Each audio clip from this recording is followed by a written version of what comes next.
Assalamualaikum warahmatullahi wabarakatuh. Nama saya Thomas Baru Nagarang Praditya dari kelas 8C absen 32.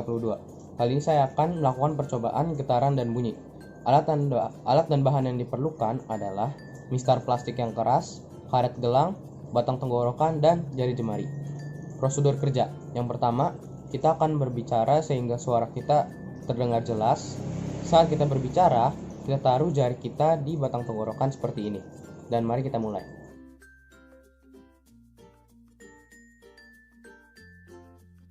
Yang jari saya rasakan adalah getaran.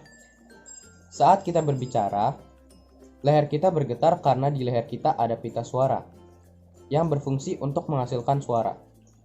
Suara dihasilkan oleh pita suara yang bergetar. Lalu suara tersebut merambat melalui udara sehingga kita bisa mendengar suara kita sendiri. Yang kedua, ikatlah ujung karet gelang pada sesuatu yang tidak bisa bergerak.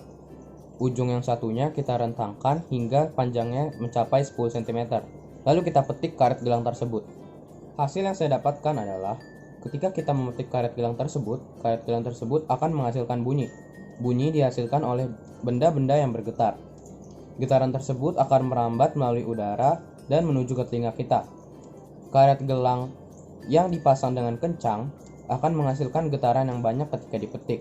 Hal ini berarti frekuensi yang dihasilkan juga tinggi, sehingga bunyi yang dihasilkan juga tinggi. Yang ketiga, tekan mistar pada tepi meja dengan bagian mistar yang bebas kira-kira 25 cm. Kita tarik bagian mistar yang bebas lalu kita lepaskan. Ulangi kegiatan tersebut dengan mengubah ukuran bagian mistar yang bebas. Hasil yang saya dapatkan adalah ketika mistar yang berukuran 25 cm ditarik lalu dilepas, mistar tersebut akan bergetar lalu menghasilkan bunyi, namun kecil. Ketika panjang mistar bebas diubah menjadi 15 cm, akan menghasilkan bunyi lebih keras. Lalu diubah lagi menjadi 10 cm, bunyi tersebut akan menjadi lebih keras lagi.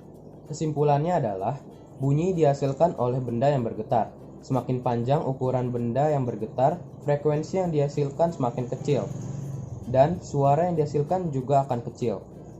Semakin pendek ukuran benda yang bergetar, frekuensi yang dihasilkan juga akan semakin besar, dan juga suara yang dihasilkan akan semakin besar. Selanjutnya saya akan menarasikan jawaban dari pertanyaan-pertanyaan berikut. Yang pertama, jawabannya adalah karena manusia hanya bisa mendengar suara audiosonik. Frekuensi suara audiosonik adalah sekitar 20 Hz sampai 20.000 Hz. Sedangkan suara yang dapat didengar oleh jangkrik dan kelelawar adalah ultrasonik yang frekuensinya ada di atas 20.000 Hz.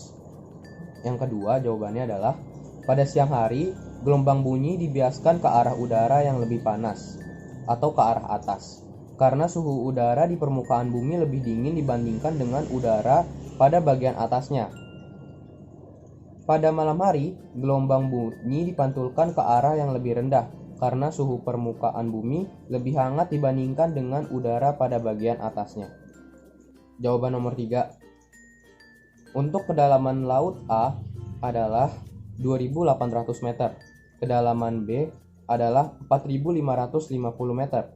Beda kedalaman laut A dan B adalah 4.550 dikurang 2.800 sama dengan 1.750 meter. Sekian, terima kasih. Wassalamualaikum warahmatullahi wabarakatuh.